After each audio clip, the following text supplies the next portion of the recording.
আবার চলে এলাম দুপুরের খাওয়া দাওয়া নিয়ে। তো আজকে সোমবারে নিরামিষ খাওয়া দাওয়া আমাদের বাড়িতে হয়ে থাকে, তোমরা জানোই।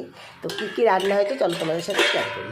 এই যে এখানে ভাত হয়ে আছে, আর এদিকে আছে হলো তোমার শাক ভাজা, ডাঁটা শাক ভাজা করা হয়েছে।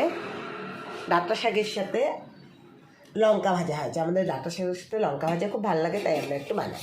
আর এদিকে তোমার দেখো ডাঁটা দিয়ে, দেখেছো, ডাঁটা দিয়ে মটরের ডাল করা হয়েছে,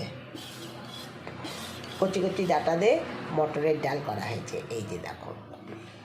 আর কচি কচি কয়েকটা কপির ডাঁটা দেওয়া হয়েছে, দেখেছো, এই যে মোট কথা ডাঁটা দিয়ে মটরের ডাল করা হয়েছে। আর ডালের সাথে এদিকে আছে হলো চৌকো করে আলু ভাজা। এই হলো রান্না হয়েছে আমাদের।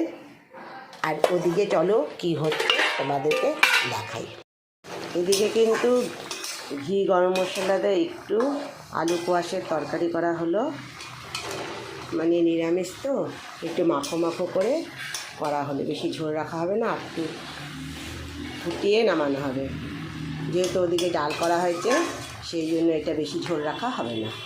তো আজকে দুপুরের এই আয়োজন আছে, তোমাদের সাথে শেয়ার করলাম। কেমন লাগছে বলো। সকলে ভালো থেকো, সুস্থ থেকো, আবার দেখা হবে নেক্সট ভিডিওতে।